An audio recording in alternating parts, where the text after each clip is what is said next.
and then I go back, and then a little bit later you say, can I go back again?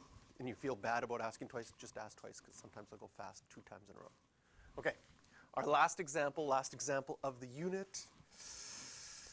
Yay. We've got a rectangular prism with a triangular prism as its roof, forms a doghouse. Determine the surface area of the doghouse to the nearest square foot.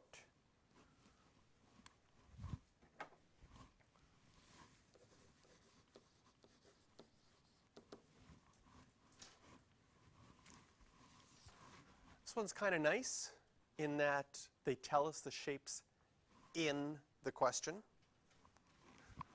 Right? Rectangular prism and triangular prism. So when we write it down, we can start with that. We've got a rectangular prism as one. I'll leave some space so we can talk about what sides we're going to have with that. And a triangular prism.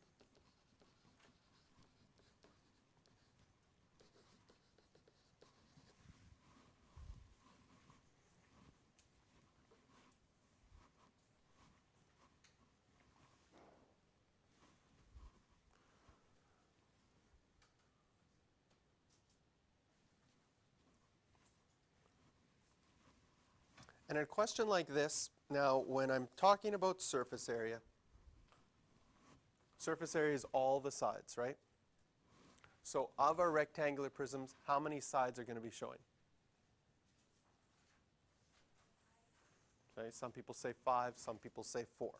Okay? If you would write a little explanation while you were doing this question that you're assuming that the doghouse is sitting on the ground, so you're not going to count the bottom as part of it, right? Or you're assuming that it's surface area, so I'm counting all the sides, okay? There is some room for a little explanation like that if you're ever unsure and you think that both answers could be right. A little explanation like that beforehand will allow you to still get full marks for that question. Even if the teacher had interpreted that the bottom should have been included, or the teacher had interpreted that the bottom shouldn't have been included. I think there was a question in your homework about the surface area of a pyramid, one of the great pyramids in Egypt. And if you did all the sides and the base, because the question asked for surface area, you looked at the back of the book and it was wrong. They hadn't included the bottom. But then you say, well, why didn't they ask for the lateral area? Why did they, the wording there? So, but they might have assumed, well, since it's on the ground, that surface is no longer showing. So it's open to interpretation. The math behind it doesn't change much. So you don't necessarily make it easier or harder. Okay? If you make assumptions that make a question significantly easier, I couldn't read the numbers, Mr. JR, so I assumed they were all ones. Well, then you would lose some marks there because you'd make the question a lot easier. So what do you guys want to do? Do you want to say for the doghouse 4 sides or 5? 4, 5.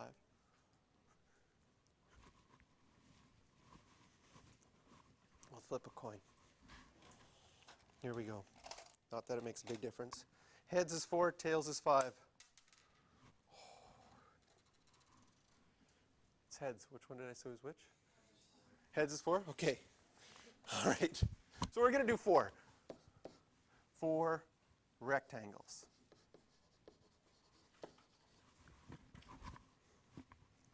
Are they all the same, those 4 rectangles? No. So we're going to have to make sure when we go to our formula and write them all out that there's going to be 2 of one size, front and back, and left and right sides are going to be different. Now when we go to our triangular prism,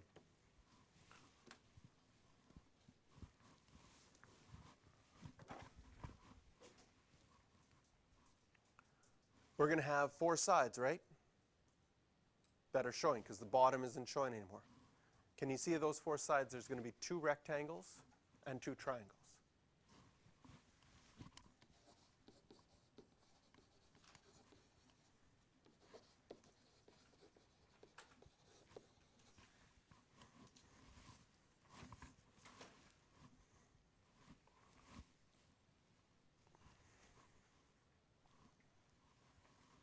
So we go to a surface area.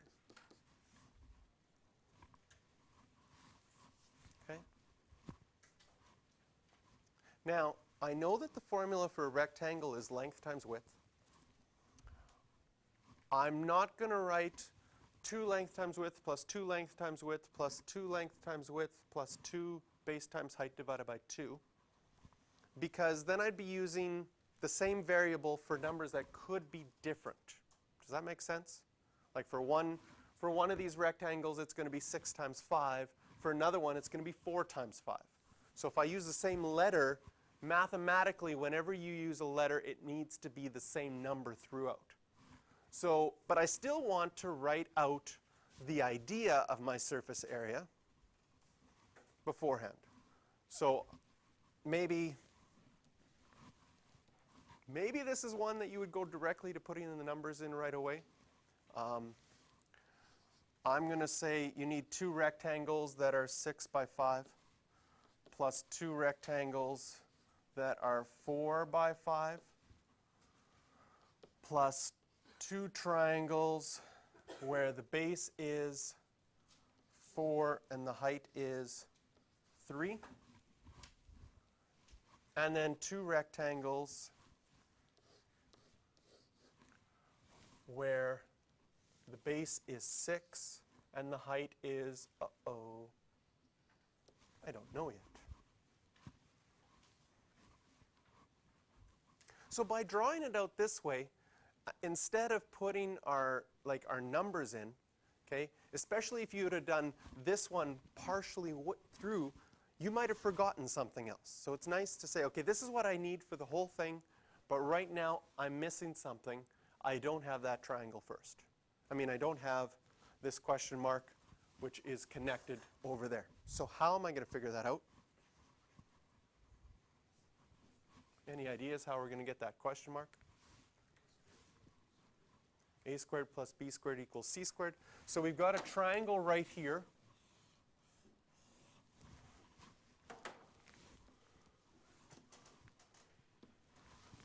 Take that triangle and bring it down over here. We know that the height of that triangle is 3. We need to know the base, because here's our question mark. And the base is going to be 2. Okay? In our diagram, it says that these little lines right here and here mean that that is cut perfectly in half. We know that that whole base is 4, so this part will be 2. A squared plus b squared equals our question mark squared. 4 plus 9 is 13. So our question mark is going to equal the square root of 13. 3.6.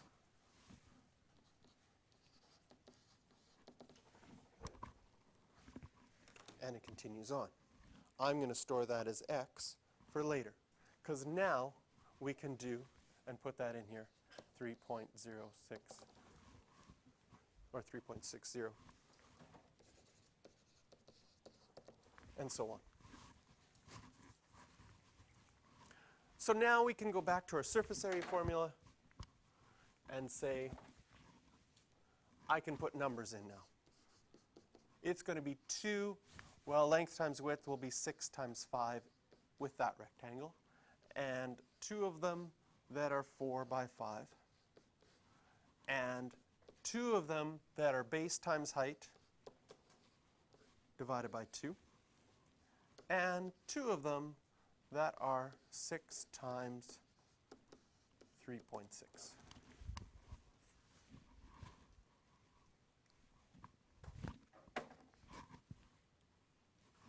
And we type that into our calculator all at once.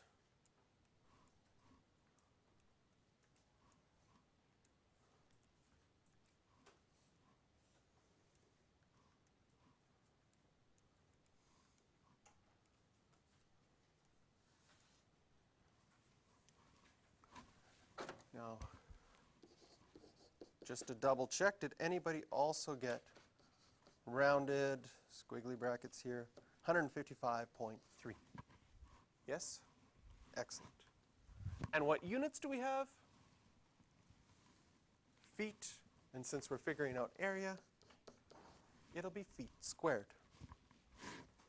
This question asked for surface area. I'd just like you to think about the volume for this one. The triangular prism is lying flat, but the height would still be the length. You'd have to turn it on its side because the base is a triangle, and that's the shape that stays the same all the way up. Does that make sense? For a triangular prism, that if you had, I don't know if I have a triangular prism here. If you had a triangular prism laying flat like this, you'd have to turn it on its side so you'd get the same shape going all the way up. The base would be a triangle, and the height would be whatever its length is. All right, so we